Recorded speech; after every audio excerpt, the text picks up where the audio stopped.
Assalamualaikum warahmatullahi wabarakatuh.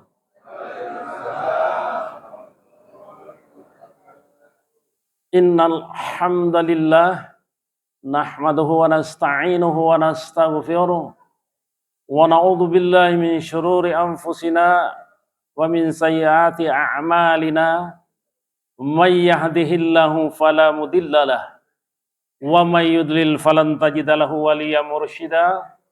Asyhadu an la ilaha illallah wahdahu la syarikalah wa asyhadu anna Muhammadan abduhu wa rasuluh. Qala Allah Ta'ala fi kitabihil mubin, a'udzu billahi minasy syaithanir rajim. Bismillahirrahmanirrahim.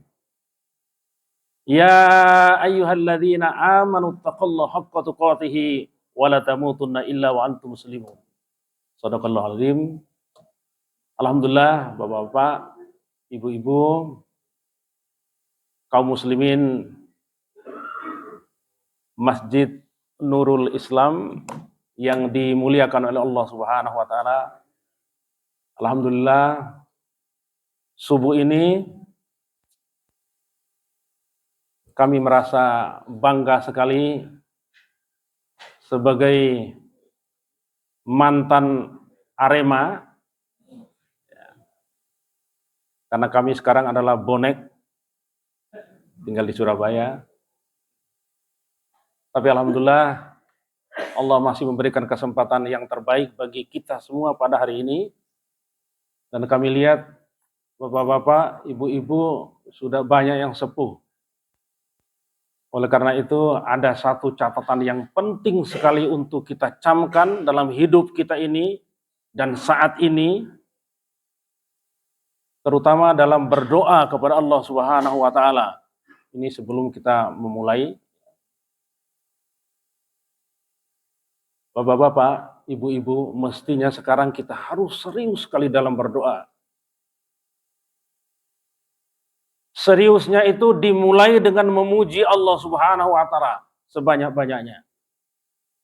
Setelah kita memuji, lalu Allah kita pojokkan dalam berdoa kepada Allah Subhanahu wa taala. Contohnya kita setelah membaca misalnya subhanallah, alhamdulillah, Allahu akbar secara terus menerus, atau terserah yang lain, la ilaha illallah, la ilaha illallah, la ilaha illallah. Lalu berikutnya kita berdoa kepada Allah Subhanahu wa taala. Ya Allah, Nabi Adam ya Allah, itu telah melakukan perbuatan dosa. Aku juga demikian ya Allah. Dosaku terus bertumpuk setiap hari.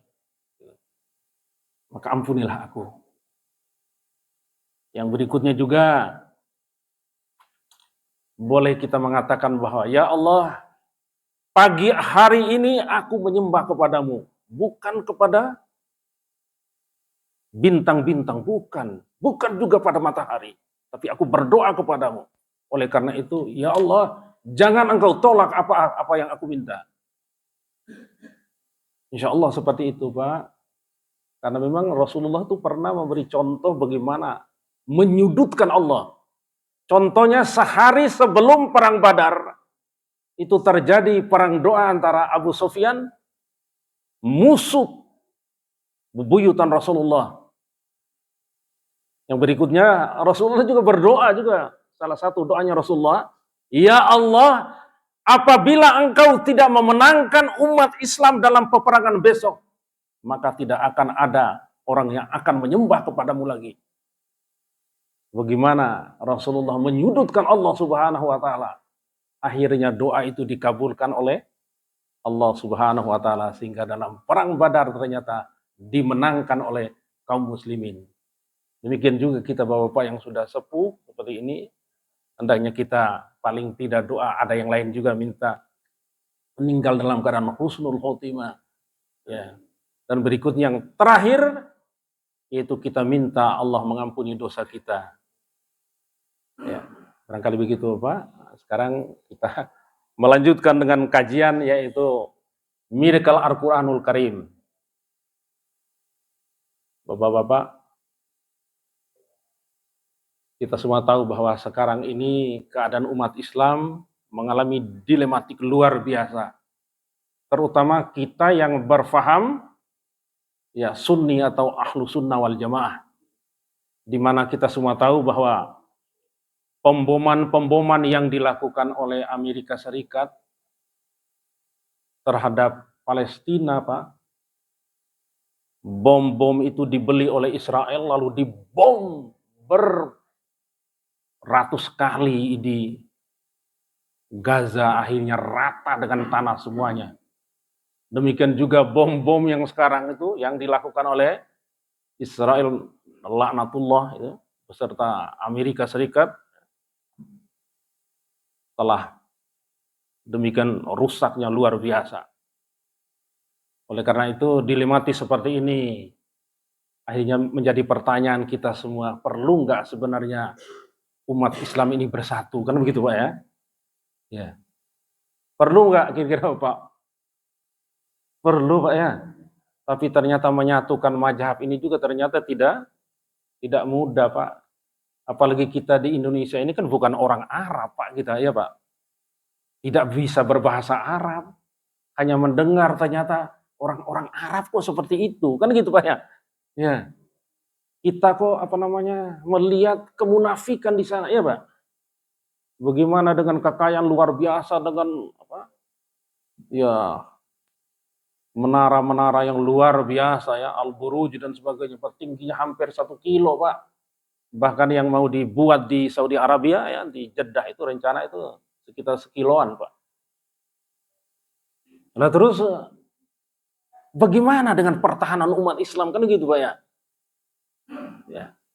Menjadi pertanyaan kita semua, ternyata ada orang lagi ternyata yang sebenarnya yang lalu-lalu kita kan sebenarnya bukan benciran ya Pak ya. Ya. Tapi mungkin kita tidak sependapat dengan mungkin mereka bermadzhab ya Syiah kayak gitu ya. Akhirnya kita tahu semua Bapak bahwa ternyata Syiah sendiri itu ternyata ada yang mirip dengan ya ada di Indonesia. Ya. Tapi paling tidak satu pernyataan dari Imam Syafi'i Pak ya. Imam Syafi'i mengatakan berbicara mengenai persatuan wajib. Jadi wajib kita ini bersatu. Nah, berarti menyatukan dengan apa? Berarti ya kembali kepada Al-Qur'an, Al-Quranul Karim ya, sunnah Rasulullah ya. Jadi Bapak, kembali ke masalah miracle Al-Quranul Karim, kita semua tahu bahwa kebenaran Al-Quran adalah kebenaran yang mutlak Pak. Mutlak kebenarannya. Sedangkan kebenaran sains, ilmu pengetahuan adalah relatif. Ya. Jadi hendaknya kita tahu bahwa karena kebenaran mutlak dan berlaku sampai hari kiamat kebenarannya Pak. Ya. Berbeda dengan kitab-kitab yang lain. Ya. Jadi kita semua tahu juga bahwa di dalam Al-Quran salah satu dikatakan begini, wa in kuntum fi raibim mimma nazzalna ala abdina fa'atu bi suratin min mithlihi wada'u syuhada'akum min dunillahi in kuntum shadiqin. Yang artinya bila engkau ragu dengan apa-apa yang kami turunkan kepada hamba kami yaitu Muhammad sallallahu alaihi wasallam, buatlah semisal 1 surat saja. Dan sudah pasti Pak, tidak akan bisa ada orang yang bisa membuat yang serupa dengan Al-Quranul Karim. Jazirah Arabia ada lebih kurang 40 juta orang-orang yang berbahasa Arab tetapi bukan Muslim. Sampai sekarang Pak, mereka belum mampu membuat yang serupa dengan Al-Quranul Karim.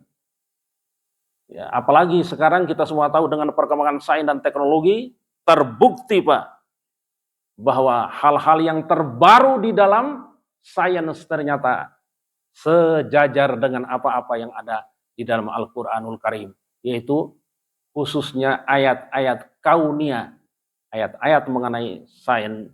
Ya. Berikutnya kita lihat coba dalam satu ayat dikatakan, awalam yaral ladzina kafaru annas samawati wal ard kanata ratqan fa fataqnahuma wa ja'alna minal ma'i kulli syai'in hayy. Yang artinya adalah Dan apakah orang-orang kafir tidak mengetahui bahwa sebenarnya langit dan bumi adalah satu yang padu? Lalu kami pisahkan. Nah, ini dimulai dari lebih kurang 13,7,79 miliar tahun yang lalu. Tapi ada juga yang mengatakan 13,8 ya. Dimulai dari bahwa sebelum alam terbentuk ini, kita semua tahu di dalam Al-Quran dikatakan badi'us samawati wal ard. Sesungguhnya langit dan bumi sayalah yang menciptakan, katanya Allah. Dari tidak ada itu menjadi ada. Dan yang mengadakan adalah Allah Subhanahu wa taala. Dimulai dari ada namanya teori the Big Bang. Teori dentuman besar. Sekali lagi terjadi lebih kurang 13,7 miliar tahun yang lalu. Dimulai dari satu titik, Pak. Yang tidak tampak oleh mata. Yang mempunyai massa yang luar biasa. Mempunyai tekanan yang luar biasa. Suhunya sangat tinggi. Akhirnya terjadilah ledakan. Dem begitu, Pak. Jadi ledakan yang maha besar ini ternyata, Pak, berbeda dengan ledakan dinamit atau bom, Pak. Kalau bom itu sekali meledak begitu tidak karu-karuan dia, Pak.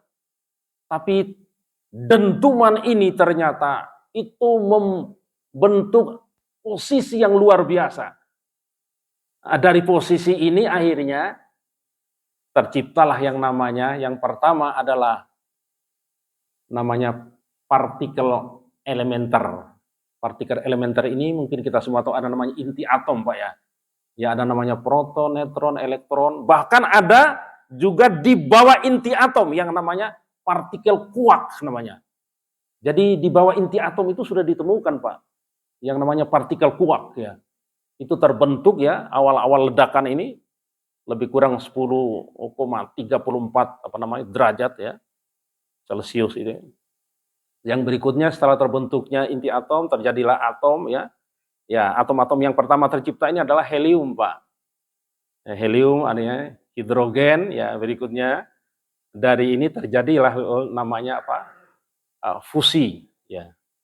Ada namanya penggabungan, Pak ya. Terbentuklah namanya atom-atom, berikutnya senyawa, berikutnya terbentuklah yang namanya nanti kita kenal ada namanya nebula.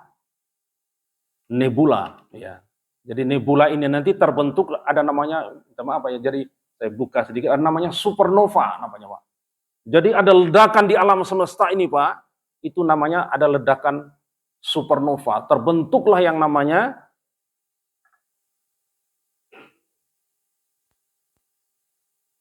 matahari kita lebih kurang 4,6 miliar tahun yang lalu.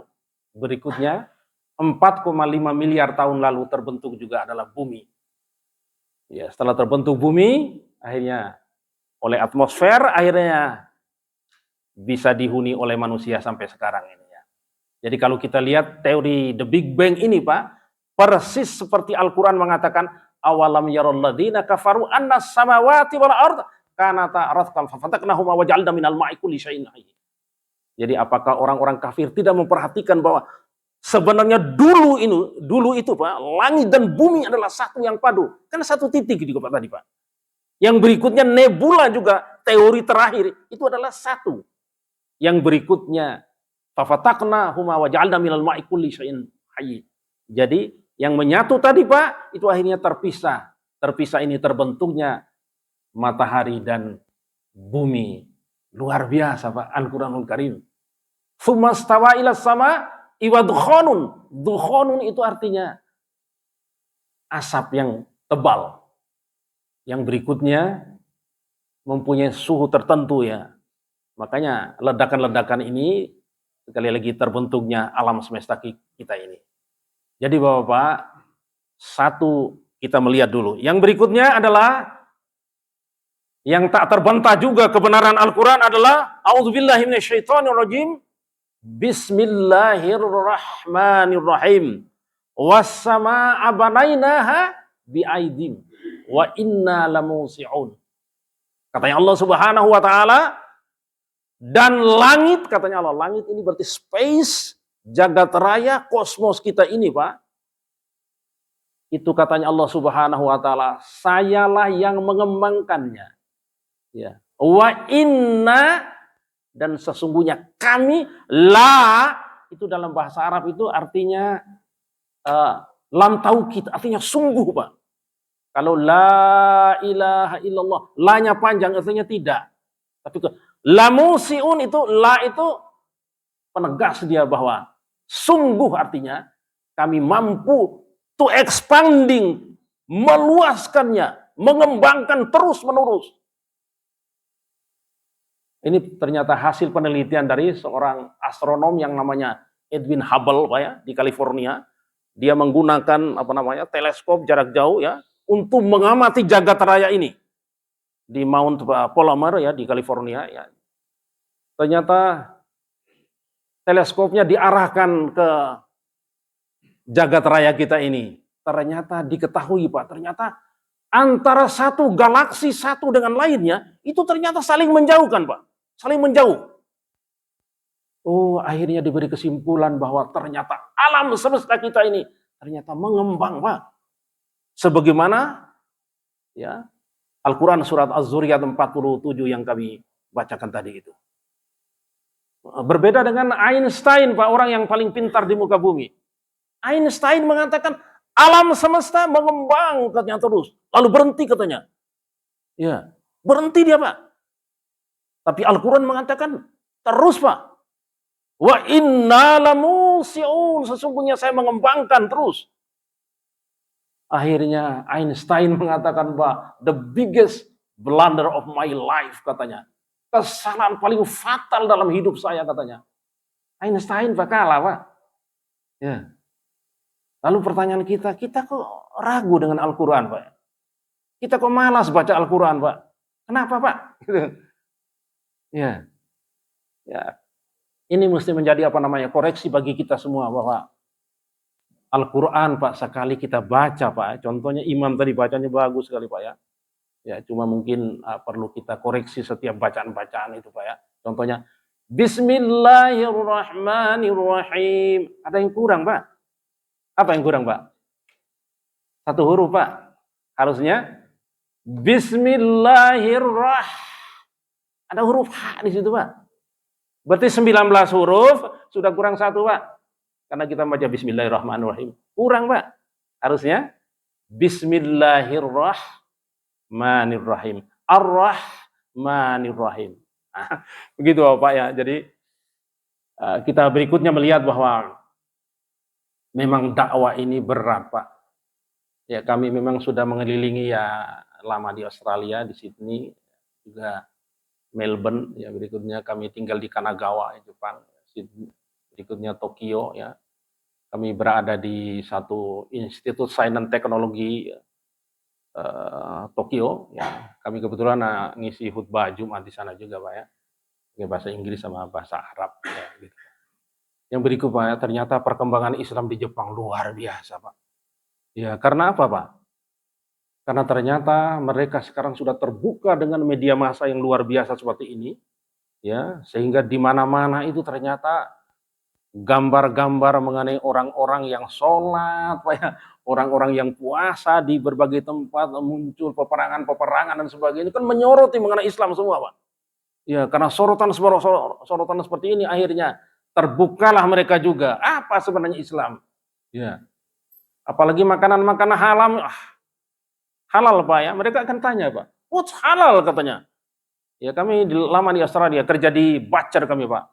Butcher itu tempat pembuatan steak ya, beef, chicken, goat, lamb gitu, Pak ya. Kami sebagai customer service juga sebagai pemotong gitu, Pak. Ternyata mereka tanya, Pak, what's halal katanya? Apa itu halal katanya? Akhirnya kami menjelaskan ya, halal is meat halal ya, atau halal meat ya, must be slaughter, dipotong lehernya, ya, come out blood ya, darah itu keluar, clean and healthy, ya, bersih dan sehat. Oh, I like katanya. Mereka senang ternyata, Pak ya. Ya, karena memang kita semua tahu bahwa mereka banyak yang tidak tahu dengan Islam, Pak. Ya, termasuk negara-negara Eropa itu banyak yang tidak tahu dengan Islam, Pak. Kenapa? Kenapa, Pak? Itu karena ternyata tidak ada nubuah.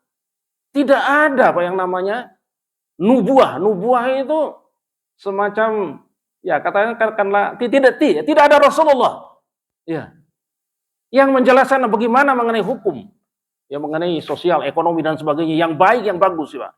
Sehingga kita semua tahu bahwa di mana-mana termasuk negara-negara besar ya. Data kami peroleh beberapa tahun yang lalu, Pak ya. Menurut majalah Times, Pak ya, di Amerika Serikat ternyata kejahatan pembunuhan setiap 24 menit. 24 menit ada pembunuhan di Amerika Serikat. Yang berikutnya pencurian di sebuah rumah itu 10 detik. Itu ada pencurian di Amerika Serikat. Yang berikutnya pemerkosaan wanita. Jadi wanita diperkosa di Amerika Serikat, Pak. Itu maaf, itu setiap 7 menit, Pak. Ya, itu menurut apa majalah Time. Sedangkan menurut Biro Penyelidik Kejahatan di Amerika Serikat, kejahatan berbahaya di Amerika Serikat itu terjadi setiap 2,5 detik. Detik, Pak, itu ada ya kejahatan yang berbahaya. Yang berikutnya pencurian setiap 3 detik. 3 detik, Pak ya. Ada pencurian di Amerika Serikat. Berikutnya tindakan kekerasan 20 detik. Maksud kami 27 detik. Itu hitungan detik itu, Pak ya. Yang berikutnya kejahatan pencurian mobil setiap 29 detik. Jadi setiap 29 detik terjadi pencurian mobil di Amerika Serikat. Yang berikutnya penyerangan pada orang lain dengan sebab atau tanpa sebab 51 detik. Nah, itu yang terjadi pada negara-negara yang sudah maju seperti itu. Lalu bagaimana dengan negara Jepang? Nah, ini Jepang itu, Pak, kami kebetulan pindah-pindah ya, sering jalan-jalan kemana-mana itu, Pak ya. Itu tiap 15 menit itu selalu ada ding dong, ding dong, ding dong, ding dong. Ini ambulan, Pak. Ya, berarti tiap 15 menit itu ada percobaan pembunuhan di Jepang. Ya, saking parahnya juga, Pak ya. Ya karena memang tidak ada nubuah, tidak ada nubuah. Memang mereka itu, Pak ya, minta maaf, orang-orang Jepang itu umumnya ya agamanya Shinto, Pak ya, juga Buddhis, Buddha. Jadi mereka ini tidak bertuhan mereka, Pak. Kami pernah tanya kepada salah seorang teman, bagaimana tentang Tuhan kamu? Ya, apa kamu mempunyai Tuhan? Are you have a Lord atau God gitu? Ternyata dia mengatakan, iya kami punya Tuhan katanya. Iya. What's the name your Lord? Apa nama Tuhan kalian gitu? Oh dia mengatakan Tuhan kami itu big energy. Di alam ini katanya ada big energy. Ya akhirnya kami pikir-pikir, oh big energy. Semua yang namanya big energy atau small energy, ya itu adalah ciptaan Allah semua dan itu adalah makhluk ya. Ya. Dan di alam ini yang maha besar, maha kuasa, maha segalanya adalah Allah Subhanahu wa taala. Jadi Bapak, kalau kita mencoba kembali lagi melihat mengenai Jepang, ternyata ya kita harus akui, Pak, memang mereka punya yang namanya moto orang Jepang, namanya Kaizen, Pak. Kaizen itu artinya adalah, atau secara umum adalah inovasi dan kreatif. Jadi mereka itu selalu, Pak, inovatif dan kreatif. Ya. Kaizen ini sekarang sudah diadopsi oleh Toyota dan Daihatsu ya, dalam rangka pengembangan usaha ya, di mana terjadilah yang namanya inovatif dan kreatif dalam pembuatan mobil. Dan kami pernah jalan-jalan di pelabuhan Yokohama, Pak ya, di Jepang, Pak, pelabuhan terbesar di Jepang. Itu ternyata, Pak, mobil yang akan dikirim ke seluruh permukaan bumi itu jutaan, Pak. Bahkan seluruh permukaan bumi, Pak, Indonesia berapa, Malaysia berapa, terus negara Arab, Afrika dan sebagainya, luar biasa. Ya. Kalau kita, Pak, apa yang kita bisa jual, Pak? Ya, jual apa ya kita ini Indonesia? Kita punya Habibie, Pak ya. Habibie ternyata orang luar biasa, diakui dunia, Pak. Ya, ya. Habibie itu pernah ditanya oleh anak-anak TK yang ketemu Habibie beberapa puluh tahun yang lalu, ditanya ke Habibie, Mr. Habibie atau Mr. President. Ya, yang tanya anak Indonesia, Pak. Pak Habibie, kira-kira membuat roket ya, atau mungkin sekarang rudal tuh bisa nggak?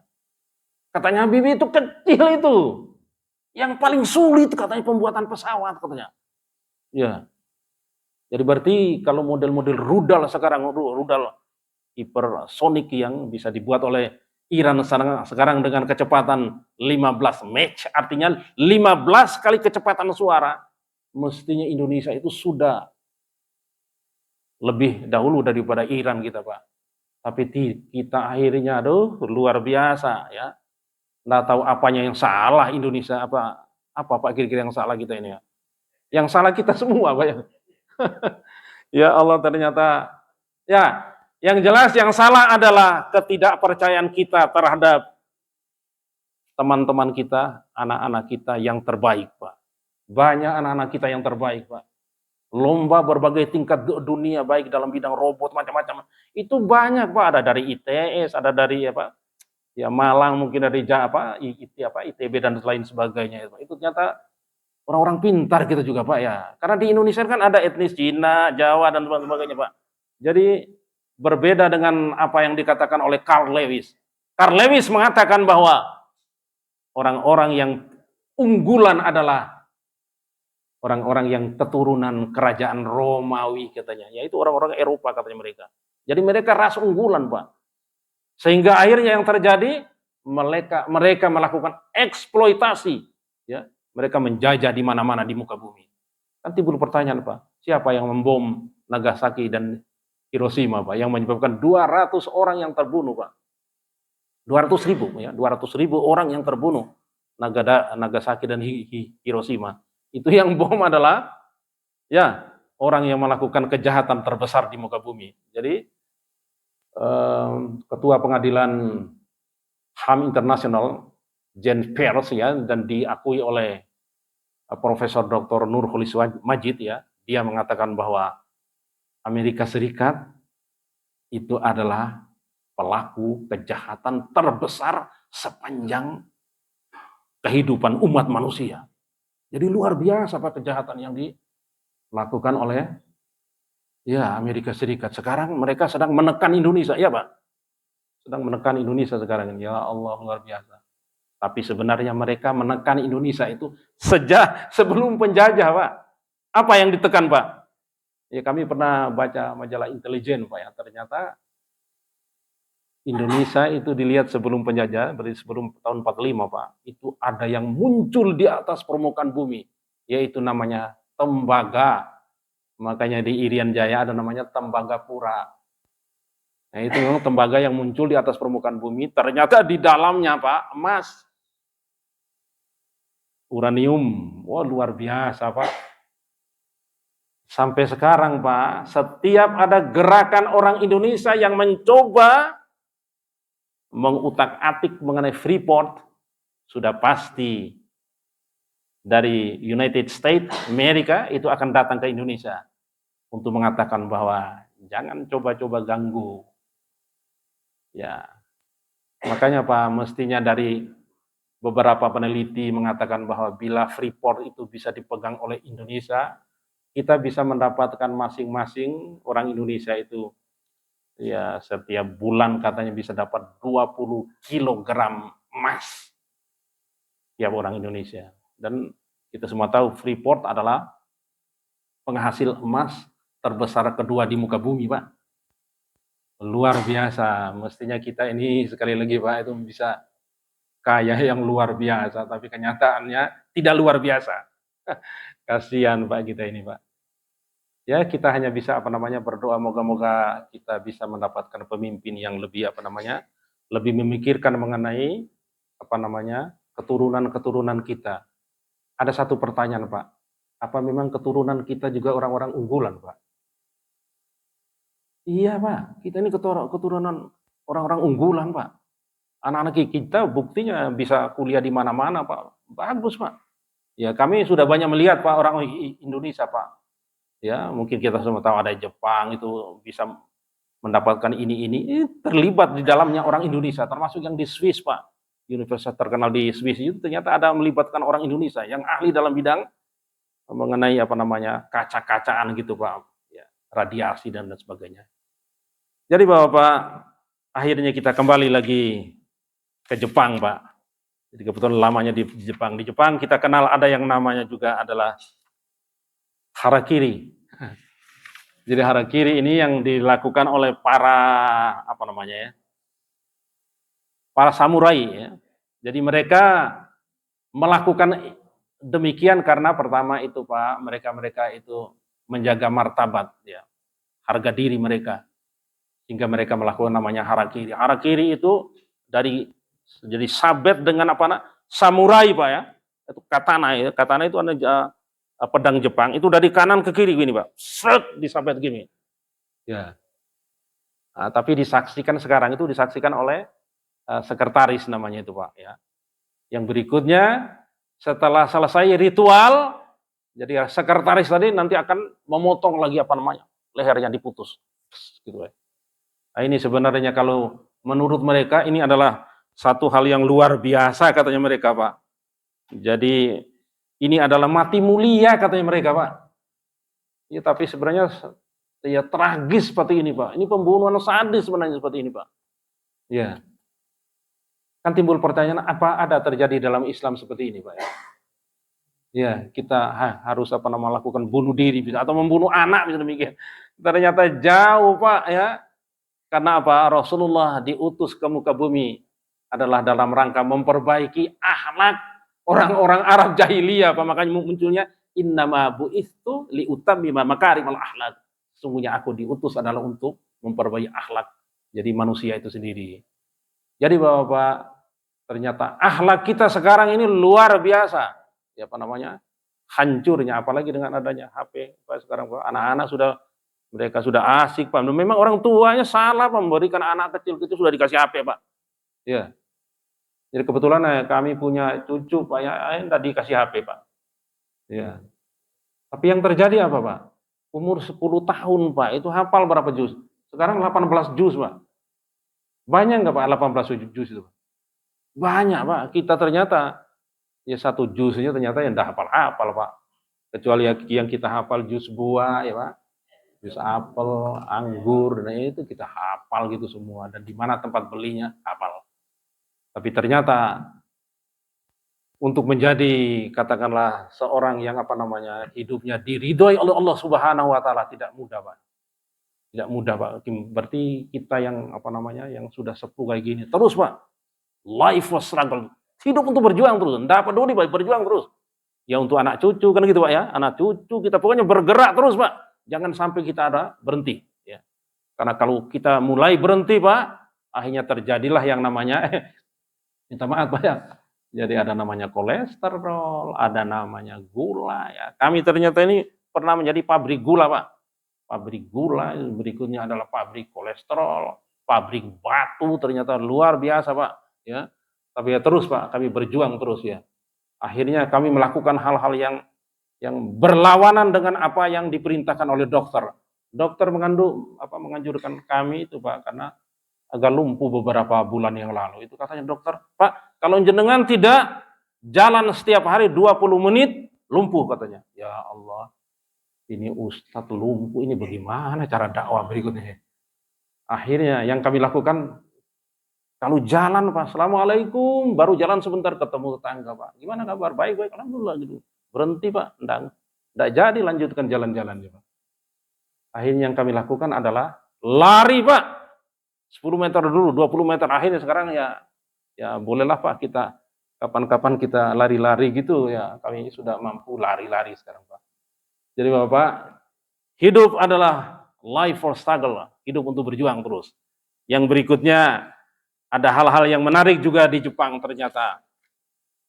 Ternyata anak-anak remaja Jepang Pak itu rata-rata itu melakukan banyak kejahatan-kejahatan. Dalam tanda petik Pak ya. Jadi kejahatan itu bukan pembunuhan seperti itu Pak. Mereka bunuh sendiri Pak. Diri mereka karena stres, depresi Pak ya. Karena semua di sana adalah serba otomatis Pak ya. Contohnya Pak, kami pernah jalan-jalan di Jepang itu ke sebuah sekolah Pak ya. Ternyata untuk keluar dari sekolah lalu upacara Pak ya. Itu ternyata ada musiknya Pak. Deng deng deng deng deng deng deng deng, ternyata keluar Pak. Deng deng deng deng deng deng, langsung bentuk barisan. Setelah barisan akhirnya diberikan apa namanya? Ya mungkin semacam Ya pidato dari Bapak Kepala Sekolah dan sudah. Berikutnya musik keluar Pak, dang dang dang dang dang dang, akhirnya mereka jalan Pak, masuk kelas itu Pak. Enggak ada yang seperti kita ke kantin, ke macam-macam Pak, luar biasa. Disiplin seperti itu. Yang berikutnya Pak, kami pernah berada dalam satu lapangan Pak di Jepang itu. Kami memperhatikan ini ada apa di dalam ini. Ternyata di situ ada Pak, latihan ini Pak, main golf Pak, tenis lapangan. Ya, ternyata kami melihat instrukturnya itu jauh Pak. Lalu di sana banyak anak-anak gitu Pak ya. Ternyata anak-anak itu yang 1-2 itu mungkin ya latihan, tapi sekali katanya sensei atau gurunya itu, dia mengatakan, "Hai," katanya, "semua satu lapangan tunduk." "Hai," gitu Pak. Mereka tuh tunduk gitu. Berikutnya dia mengatakan, "Hai," gitu. "Hai," gitu. Satu lapangan Pak. Ternyata kita di sini Pak ya, kami kebetulan guru biologi dan kimia Pak. Ternyata ya Allah, ternyata mengingatkan anak kita itu Pak, maksudnya anak murid-murid itu Pak. Ya Allah, luar biasa. Agak sulit Pak. Ya kecuali memang sekolah-sekolah yang bagus, misalnya di Malang ada SMA Negeri 3, ya, di Surabaya misalnya ada SMA Negeri 5, ya kebetulan istri kami ngajar di SMA Negeri 5 Surabaya, ketua bahasa Inggris Jawa Timur ya, mantan ketuanya. Itu ternyata di sana Pak, yang berkasus gurunya Pak. Ya, gurunya Pak, anak-anak kan bagus Pak. Sudah anak-anaknya pinter ya, berikutnya akhlaknya bagus ya. Enggak ada kasus murid yang parah itu, enggak ada Pak. Yang berkasus sana apa? Gurunya Pak. Kira-kira apa kasus gurunya? Pertama, itu adanya rok pendek Pak, kan gitu Pak ya. Ada yang rok pendek, itu yang pertama. Yang kedua, kasus kurang menguasai materi. Karena untuk masuk SMA Negeri 5 itu mestinya anak-anak yang pintar. Karena anak di situ Pak, itu ikut les Pak. Sudah les bahasa Inggris, matematika, ini mereka semua ikut les rata. Sedangkan gurunya Pak, ada yang tamatan, minta maaf Pak ya, universitas yang kurang terkenal, kan gitu Pak ya. Masuk jadi PNS di situ atau guru bantu dan lain sebagainya. Akhirnya Pak, yang kasus hanya gurunya Pak. Oke, Bapak-bapak dan ibu-ibu, moga-moga kita tidak berkasus di masjid ini. Ya, apa kira-kira kasus kita di masjid ini, Pak? Setelah masuk masjid ternyata kita itu jarang berzikir, Pak ya, ya Pak. Ya masih ngomong, sempat saja ngomong terus, Pak, terus saja ngomong. Enggak penting, ngomong terus, Pak. Ya mesti sudah harus minta maaf ya. Kita harus diam atau lebih baik kita tunduk gitu. Ya, kita tunduk sambil kita jangan diam, Pak. Ya, kenapa? Allah menciptakan di dalam tubuh kita ini ada namanya akal, Pak. Ya, ada akal Pak ya? Ada nafsu, ada ruh, ada jiwa. Ya. Jadi kita semua tahu ya, ruh itu diisi oleh Allah Subhanahu wa taala ke dalam tubuh kita. Satu pertanyaan, Pak. Pak, Bu, ruh di dalam tubuh kita itu di mana, Pak? Ruh di mana ya? Katanya diisi ruh itu ya Pak ya. Lalu di mana sekarang ruh itu? Ya, ruh itu terdapat di seluruh sel dalam tubuh kita. Ya. Makanya kalau terpotong begini Pak, ya maka mati dia, tidak ada ruh sini Pak. Ya. Makanya kalau seandainya kita meninggal, itu ditarik itu Pak, mulai dari kaki yang dingin Pak ya, tarik ke sini. Keluar namanya ruh. Setelah itu kemana ruh itu Pak? Ada yang mengatakan ruh itu gentayangan. Tidak ada Pak, ruh gentayangan. Yang ada itu adalah nanti gangguan, ya jin, ada setan, ada ya gundru, macam-macam itu ada Pak, seperti itu Pak ya. Ruh itu diambil. Lalu jiwa itu apa Pak? Jiwa itu turunan dari ruh. Contohnya orang itu setelah dilahirkan itu kan ada teriak Pak, anak kecil ya Pak. Dia teriak itu nangis, sedih, gembira, itu artinya itu ekspresi dari jiwa. Jadi orang jiwanya terganggu apabila dia marah-marah. Itu kan ya. Kan gitu Pak ya. Nah, makanya jiwa itu juga ada dalam tubuh kita. Dan jiwa inilah yang dihukum di dalam kubur. Ya, jadi dalam kubur itu menurut Al-Quran Pak, itu tidak ada sisaan kubur dalam Al-Quran tidak ada sisaan kubur. Jadi sisaan fisik tidak ada Pak. Itu dalam Al-Quran Pak. Yang ada gangguan, yang ada siksaan jiwa. Ya. Kan nanti setelah yaumil qiyamah, nanti kan ada hisab, iya Pak? Ya akhirnya kita masuk surga atau neraka. Setelah masuk neraka baru, ya itu, dia apa namanya, ya disiksa fisik. Tapi di dalam kubur adalah yang disiksa sekali lagi adalah jiwa. Makanya pada siang, sore, atau petang dalam Al-Quran dikatakan bahwa orang itu ditunjukkan Pak, ditunjukkan. Inilah bakal kamu masuk surga. Makanya dia senang Pak. Tapi pada waktu ditunjukkan, ini adalah neraka tempat masuknya kamu. Makanya dia terus gelisah di dalam itu Pak. Jadi tersiksa terus Pak. Jadi itu gambaran Al-Quran, tapi ya ada yang kepingin diskusi apa namanya mengenai bagaimana siksaan kubur ya memang dalam hadis ada Pak. Tapi kami katakan tadi Al-Quran tidak ada siksaan kubur, siksaan fisik ya. Yang ada setelah hisab. Ini bel sudah berakhir Pak Iwan? Ya Pak, ya barangkali kami hanya mengucapkan mungkin tidak bisa selesai semua apa yang kami menceritakan mengenai apa namanya miracle Al-Quranul Karim. Maka cukup kami mengatakan cekap semanten mbok menawi wonten kelepatan kula nyuwun ageng pangapunten. Billahi taufik wal hidayah waridha wal inayah. Assalamualaikum warahmatullahi wabarakatuh.